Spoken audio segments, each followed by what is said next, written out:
Ahora sí, revivió la serie. Aunque queda la duda de si es culpa de los escritores que no saben escribir su historias sobre mujeres o si es nuestra culpa, como fandom que somos demasiado exigentes. Buenas a todos, sean bienvenidos y bienvenidas al análisis del sexto arco de To Be Hero X. Ahora con el misterioso Ghostblade como protagonista, en una historia en donde los espectadores pasamos de pensar que era un niño traumado a verlo ser el traumador, a sentir pena y hasta llorar por su historia. Porque si hay algo que hay que reconocerle a este arco es que nos hizo pasar por todos los estados de ánimo al involucrarnos con un personaje como no lo hacíamos desde Lin Link y Soul, dejándonos con ese desenlace negro y amargo del que pasará y que probablemente no logremos descifrar hasta la mitad del arco de Jonis. Y esto sí somos bien positivos. Así que iniciemos de una vez con esta clase magistral de psicología y cine que se viene. ¡Vamos!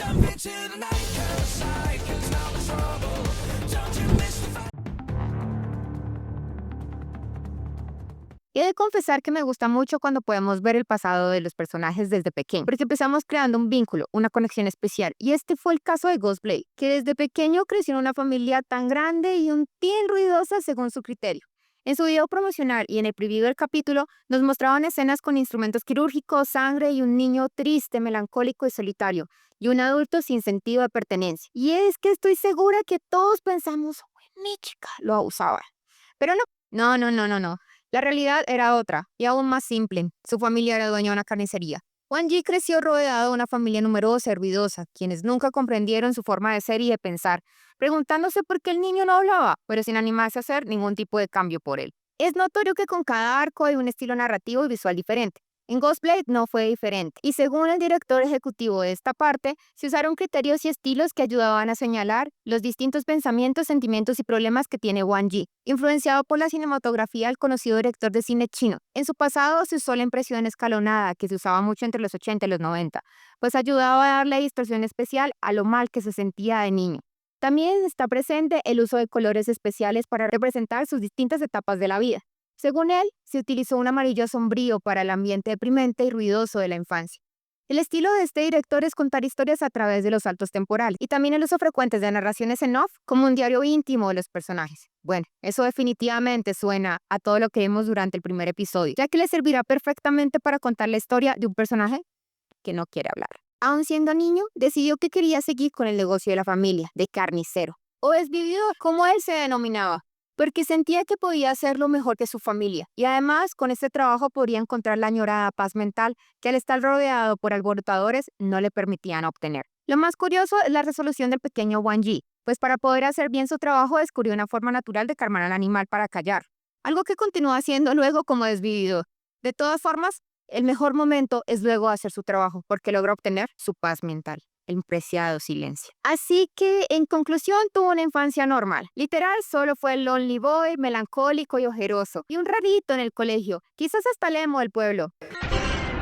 Aunque tenemos el título del episodio que es trastorno afectivo, que se conoce también como trastorno del estado de ánimo, por lo que se intuye que el chico estaba deprimido desde pequeño, básicamente sufriendo distimia toda su vida, que a grandes rasgos significa que Wan Ji no llegó a estar triste y melancólico por un evento en especial, es decir, que no tuvo que haber un desencadenante.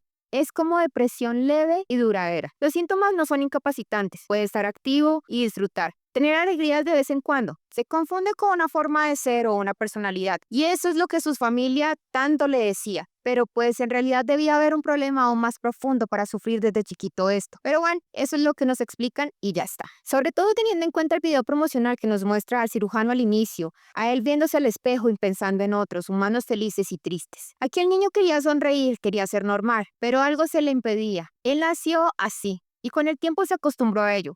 Ya luego el trama de ser diferente a su familia lo acomplejó por completo de adulto. Él crece normalmente, con su familia bien familiar, con su carnicería haciendo cosas de carnicería y con un burbujeante número de likes en FOMO, llevándolo a convertirse en todo un influencer de forma indirecta en redes. Con su aire melancólico, su trabajo, su bello rostro, su silencio y misterio, lo llevan a ganar rápidamente seguidores bien particulares y bien sedientos de él, convirtiéndolo en un boom mediático y recibiendo la oferta que lo llevaría a alejarse finalmente de su familia y conseguir su muy anhelado sueño de soledad, silencio y paz mental. Pero, ¿realmente lo encontrará? Crean un matadero de cerdos, lo que Ghostblade más ansía es el silencio, pero eso se llevará a sus palabras. En un momento el director Howlin había comentado en sus entrevistas que tenía cierta ansiedad por cómo recibiríamos la historia de Ghostblade, pero según se ve en el fandom, esto nunca sería un problema. Y la verdad sea dicha, hay temas muy duros y difíciles para digerir, pues en realidad trataremos el psyche de un asesino a sueldo, con traumas y polémicas decisiones. La habilidad de Ghostblade es el silencio y la precisión al atacar, como aprendió dentro de su carnicería. Esto lo destaca entre otros influenciadores de FOMO. Así es como llama la atención del joven Shan, pues le parece perfecto para nada más y nada menos que el trabajo de desvividor a sus tiernos 20 añitos.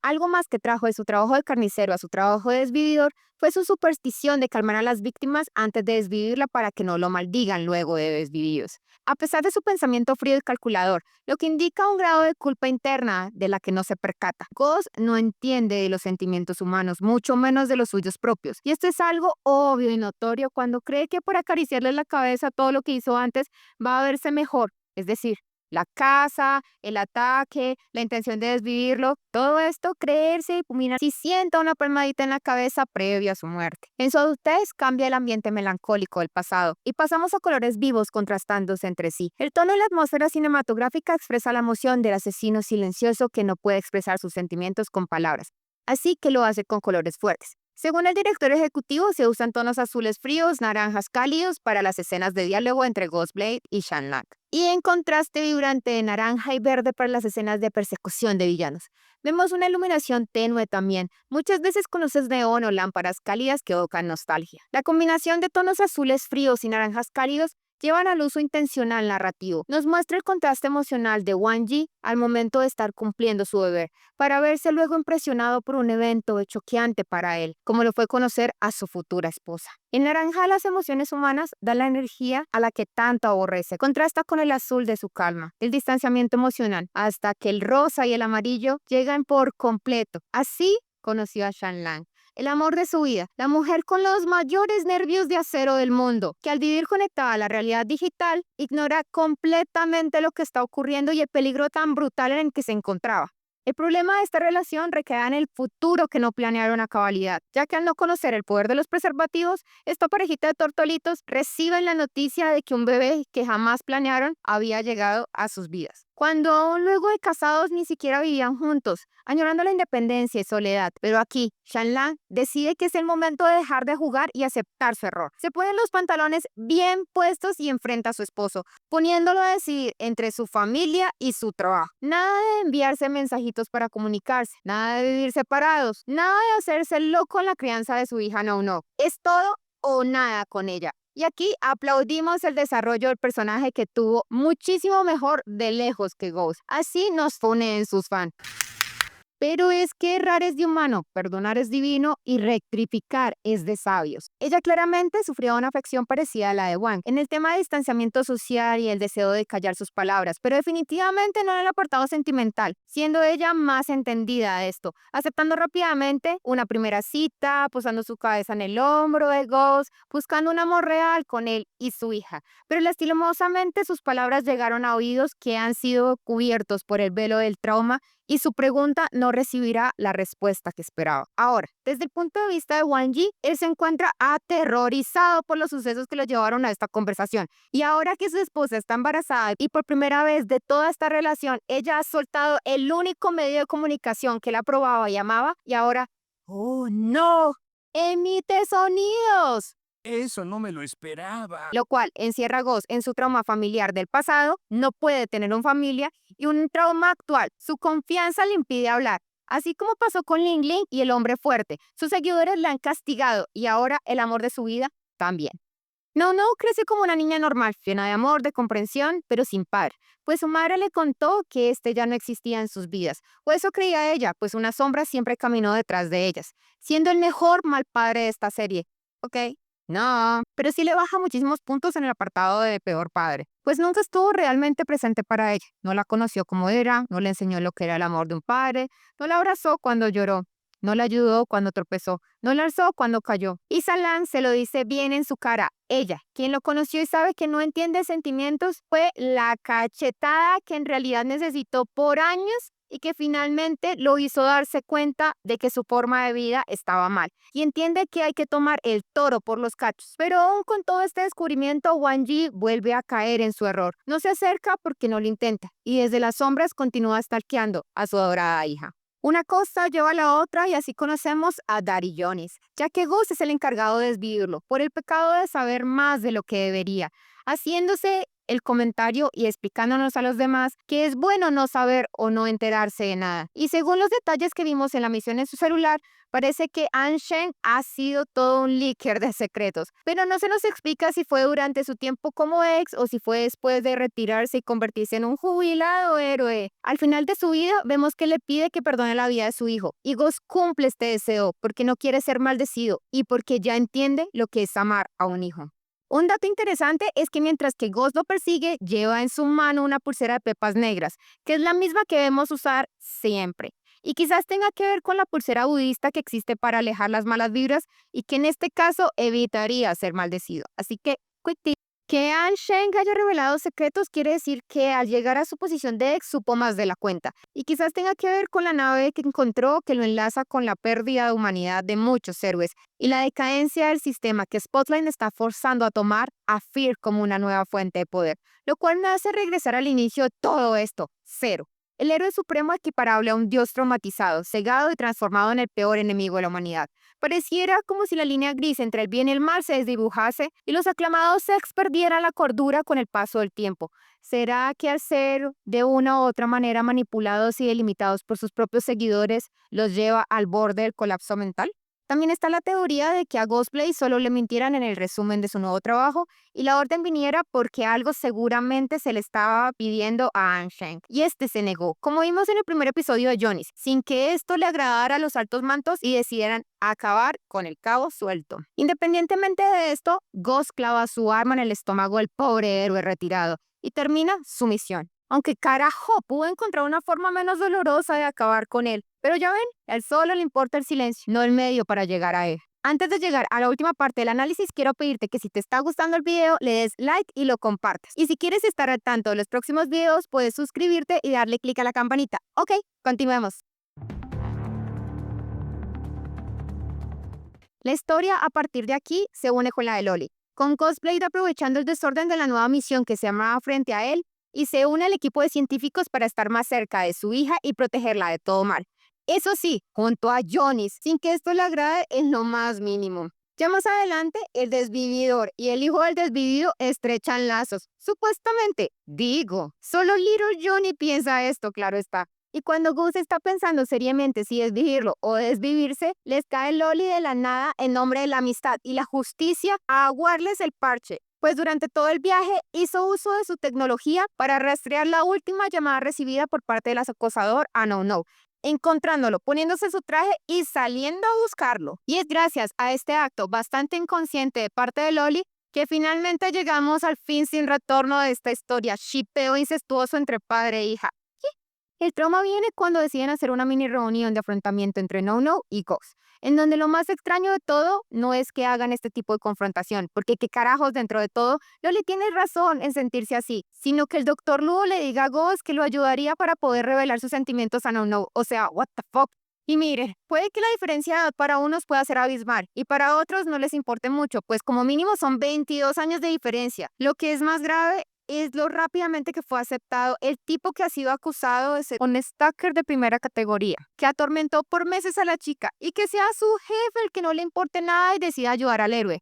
¿Cómo carajo se nota que este tipo de cosas les vale madres en ese país? Y sobre todo lo poco que les importan los sentimientos y opiniones de las mujeres, aún más siendo jóvenes. Literalmente lo sienta uno frente al otro, pero qué incómodos esta mierda. ¡Ya no puedo seguir viendo eso! Y paralelamente, y siguiendo con la trama, vemos al señor Spotlight trabajando en otro experimento, el experimento de transformar el cuerpo del héroe Disco Man bajo los efectos de Fear, y si sobrevive o no. Eso se supone que es todo en pro de la ciencia. Mientras lo escuchamos hablar con Mickey, o sea, Mickey sabe todo y lo peor es que sabe lo que va a ocasionar y esa es la razón por la que envía a Quinn a sus vacaciones casualmente a la misma área. ¿Coincidencia? ¡No lo creo! Entonces, cuando las cosas comienzan a calmarse un poco, mientras el doctor Luo hace de Celestina, todos comienzan a sufrir por sus traumas paternos, que cuentan todos los que andan en esa mesa. haciendo llorar incluso hasta el Stalker número 1. En eso aparece una niebla gris que empieza a ganar terreno en el bosque. Los demás sentimientos se apagan y la sensación de tristeza, pena y dolor se acrecienta y aparece en escena su portador más reciente, el señor Disco. Ghost Blake es el único que se percata, porque como se dijo en su pasado, él no es capaz de reír ni llorar, por lo que adivina lo que puede estar pasando y con un cuchillo de mesa en sus manos se dirige a buscar el origen de este poder abrumador.